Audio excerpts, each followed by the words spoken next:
Praise the lord. మనం చాలాసార్లు దేవుని మందిరానికి వెళ్తున్నప్పుడు ఏదో నిర్లక్ష్యంగా, క్యాజువల్‌గా వెళ్తూ ఉంటాము.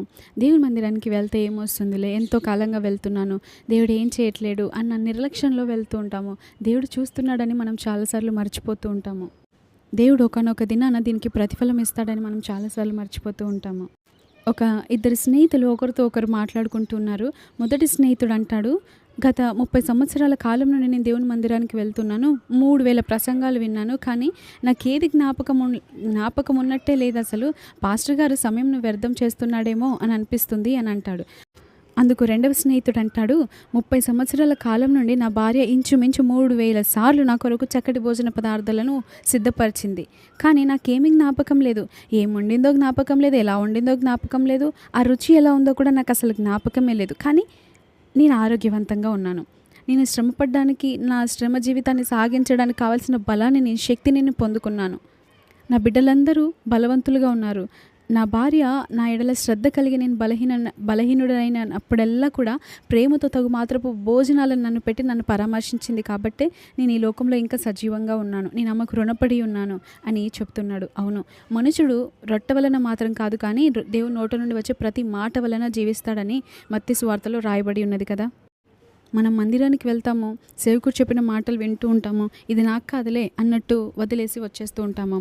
ఒక సేవకుడు ఒక ప్రసంగాన్ని మన దగ్గరికి తీసుకొస్తున్నాడు అంటే అది సేవకుడు కాదు తీసుకొచ్చేది. అది హెచ్చింపైన, అది హెచ్చరింపైన, గద్దింపైన, అది వదులుకో అని చెప్పేదైనా, లోబడు అని చెప్పేదైనా, విడిచిపెట్టు అని చెప్పేదైనా, ఇది చేయి ఇది చేయకూడదు అని చెప్పేదైనా కూడా సేవకుడు కాదు. సేవకుడికి ఆ మాటలను అనుగ్రహించింది దేవుడు. కాబట్టి ఒక వ్యక్తి ఆ గనులలో తవ్వుతూ వజ్రాలన్నీ తీసి విసిరేస్తున్నప్పుడు మనం ఎలా ఉంటాం, ఎంత అలర్ట్గా ఉంటాం. ఇది నాకే నాకే నా కొరకే అన్నట్టు నాకు కావాలి అని తీసుకుంటూ ఉంటాం కదా. సేమ్ వాక్యం కూడా మనం అలాగే తీసుకోవాలి. ఒక వ్యక్తి బంగారాన్ని పంచిపెడుతున్నాడు అనుకోండి, అక్కడ ఉన్న జనులందరూ ఎలా ఉంటారు, నేను ముందు ఉండాలి, నాకే రావాలి ఎక్కువ, నాకు అన్నట్టు ఉంటారు కదా. సేమ్ అంతే సేవకుడు నోటి నుండి వచ్చే ప్రతి మాటను మనం రిసీవ్ చేసుకుంటూ ఉండాలి. ఇది నా కొరకే, దేవుడు నాతో ఏం మాట్లాడుతున్నాడు ఈరోజు, నాకు సంబంధించిన మాటలు ఏమున్నాయి అని మనం వాటిని గ్రహించుకొని వాటి ప్రకారం జీవించాలి. ఏది వదిలిపెట్టమంటున్నాడో అది వదిలిపెట్టి ఇంకా ఏది చేయమంటున్నాడో అది చేయాలి. అంతేకాని ఇది నాకు కాదులే, అదిగో అది పలానా ఆమెకి, అదిగో ఆ పలానా ఆయనకి అని మనం ఎప్పుడైతే అనుకుంటామో అక్కడే మన జీవితం ఉంటుంది. ఒక ఆదివారం రోజున భార్య దేవుని సన్నిధికి వెళ్ళాలి, దేవుని వాక్యం వినాలి, దేవుని ఆరాధించాలని సిద్ధపడుతుంది. భర్త మాత్రం సిద్ధపడక ఇంకా పడుకొనే ఉన్నారు. మీరు ఇంకనూ బయలుదేరలేదా అని భార్య అడిగినప్పుడు భర్త అంటాడు, 3 కారణాలు చెప్తాడు. మొదటిది, మన సంఘంలో పరిస్థితి తారుమారుగా ఉంది, చల్లగానైనా వెచ్చగానైనా ఉండక నులివెచ్చగా ఉన్నది అని చెప్తాడు. రెండోది, నేను వచ్చినా కూడా ఎవరికి ప్రయోజనకరంగా ఉండదు అని అంటాడు. మూడోది, నేను పడుకొని నిద్రపోవటం మంచిదేమో అని నాకు అనిపిస్తుంది అని అంటాడు. అందుకు ఆ భార్య ఇచ్చిన సమాధానం ఏంటో తెలుసా? మనమిద్దరం ఆలయానికి వెళ్ళడానికి 3 కారణాలు ఉన్నాయి. మొదటిది, మన కుటుంబమును ఇంతవరకు ఆశీర్వదించిన ప్రభుకు విశ్వాసులందరితో మనం కలిసి ఆయనను ఆరాధించాలి, ఆయనను స్తుతించాలి, ఆయనను ఘనపరచాలి. 2, మన పక్షాన దేవుడు మన ఆలయంలో లేస్తున్నాడు, దేవుని ప్రసన్నతను అనుభవించుటకు మనం తప్పకుండా ఆలయానికి వెళ్ళాలి. 3, స్థానిక ఒక సంఘ కాపరిగా మీరు వాక్య పరిచర్య చేయాలి, మీ వర్తమానం వినడానికి ప్రజలు ఎంతో ఆసక్తిగా వస్తారు అని భార్య సమాధానం చెప్తుంది. అవును, మనం చాలాసార్లు ఏముందిలే, నా చుట్టూ ఉన్న ప్రజలందరూ చల్లారిపోయిన స్థితిలో ఉన్నారు కదా, నా చుట్టూ ఉన్న ప్రజలు వాక్యం వింటున్నారు నాకు వలే, వారు పాటించట్లేరు కదా, నేను కూడా పాటించను అని చాలాసార్లు వారిని చూసి మనం వారితో పాటు పోల్చుకొని మనం చాలాసార్లు త్రోవ తప్పిపోతూ ఉంటాము. ఎప్పుడైనా ఒకవేళ మీరు పోల్చుకోవాల్సిన స్థితి మీకు ఎదురవుతే మనకన్నా పైనున్న వారితో పోల్చుకోవాలి తప్ప మనకంటే కిందున్న వారితో పోల్చుకుంటే మనం ఇంకా దిగజారిపోతూ ఉంటాం. అందుకే ఎప్పుడైనా మీరు ఎవరితోనైనా పోల్చుకోవాలనుకుంటే మీకంటే ఆత్మీయంగా బలంగా ఉన్న వాళ్ళతోని, వాక్యాన్ని అనుసరిస్తున్న వాళ్ళతోనే, గొప్పగా ఆధ్యాత్మిక స్థితిలో ఉన్న వారితో మనం పోల్చుకోవాలి. అమ్మో వాళ్ళు ప్రార్థిస్తున్నారు, అమ్మో వాళ్ళు గొప్పగా ఎదుగుతున్నారు, అమ్మో వారు దేవుని భయభక్తులు కలిగి ఉన్నారు, నేను కూడా భయభక్తులు కలిగి ఉండాలి, నేను కూడా వాక్యానుసారంగా జీవించాలి అని అలా వారితో పోల్చుకోలే తప్ప, ఇదిగో నా పక్కన ఉన్న వారు ఎవ్వరూ వాక్యం వింటున్నారు దాని ప్రకారం జీవించట్లేదు కదా, నేను కూడా వారితో పాటు ఇంకా స్నేహం చేస్తాను అని. మూర్ఖులతో సహవాసం మంచి నడవడికని పాడు చేస్తుందంట. 2 మూర్ఖులతో సహవాసం చేసేవాడు మూడో మూర్ఖుడుగా తయారవుతాడు. 2 ప్రార్థనా పరులతో సహవాసం చేసేవాడు 3వ ప్రార్థనా పరుడుగా తయారవుతాడు. 2 స్తుతించే వారితో సహవాసం చేసేవాడు 3వ స్తుతించే వీరుడిగా తయారవుతాడు. ఈరోజు మీ సహవాసం ఎవరితో ఉంది? ఈరోజు మీ సహవాసం సాంగత్యం ఎలాంటి వారితో ఉంది? అందుకే ఈ లోకంలో కూడా ఒక సామెత ఉంటుంది కదా, నీ స్నేహితుడు ఎవరో చెప్పు, నీవేంటో నేను చెప్తాను అని అంటూ ఉంటారు. అందుకే మనం మందిరానికి రెగ్యులర్‌గా వెళ్తూ ఉండాలి. వాక్యం అధికంగా వింటూ ఉండాలి. అధికంగా ధ్యానిస్తూ ఉండాలి. చదువుతూ ఉండాలి. దాని ప్రకారం జీవించడానికి ప్రయత్నిస్తూ ఉండాలి. పడిపోవచ్చు. చూడండి, చిన్న బాబు, అప్పుడే నడవడిక నేర్చుకుంటున్న బాబు ఎలా పడిపోతాడు, తిరిగి మరలా లేస్తాడు. ప్రయత్నిస్తుంటాడు. నడక వచ్చేంత వరకు ప్రయత్నిస్తాడు. పేరెంట్స్‌గా మనం కొంత సహాయం చేయగలుగుతామేమో కానీ, తను నడవాలా అన్న ఆ యొక్క తపన, ఆశ తనలో పుడుతుంది కాబట్టి అతను నడుస్తాడు. ఈరోజు మనమే వాక్యం విని ఏముందిలే అని అనుకుంటే మనం దాని ప్రకారం జీవించలేం. మనలో పుట్టాలి మొదటగా. ఈరోజు నేను ఏదేమైనా సరే నా దేవుని కొరకు నమ్మకంగా నేను బ్రతకాలి. నా ఊపిరున్నంత వరకు నేను నా దేవునికి సాక్షిగా బ్రతకాలి అని మనలో పుట్టాలి. సేవకుడు జస్ట్ మనల్ని ఎంకరేజ్ చేస్తారు అంతే. మనం నడవలసింది మనం, తీర్మానించుకొని దాని ప్రకారం బ్రతకవలసింది మనం. ఆగిపోయిన కార్ని మనం తోస్తూ ఉంటాము, సేమ్ అంతే. మనం కొన్నిసార్లు ఆగిపోతుంటాం, కొన్నిసార్లు పడిపోతూ ఉంటాం. అయినా పర్వాలేదు.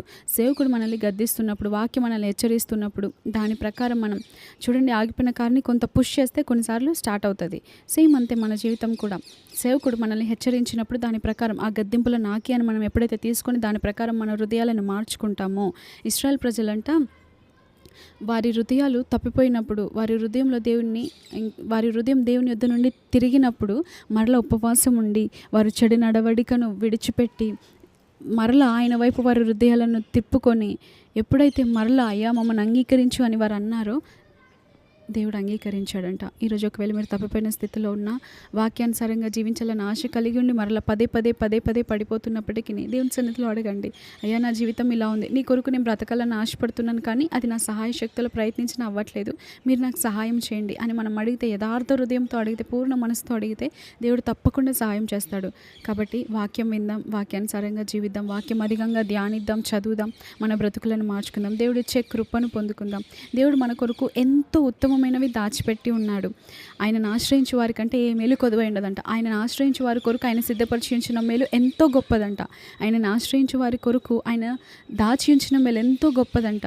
ఈరోజు దేవుడు నీ కొరకు నా కొరకు ఎన్నో మేలను దాచి ఉంచాడు. నీ కొరకు నా కొరకు ఎంతో బహుమానాలను దాచి ఉంచాడు. మనం ఈ లోకంలో ఏదైనా సమస్య వస్తే అనేకులను ఆశ్రయిస్తాం. వారితో చెప్పుకుంటే విడుదల వస్తుందేమో, వీరితో పంచుకుంటే మనకు ఏదైనా మేలు కలుగుతుందేమో, ఏదైనా సహాయం కలుగుతుందేమో అని మనం మనుషులందరి చుట్టూ తిరుగుతూ ఉంటాం, మనుషులను ఆశ్రయిస్తూ ఉంటాం. కానీ ఎప్పుడైతే మనం దేవుని యొద్దకు వెళ్ళి, దేవా నా స్థితి ఇదయ్యా అని నేరుగా మనం మొదటి స్థానంలో ఆయనను పెట్టామనడానికి సూచన ఇదేనండి.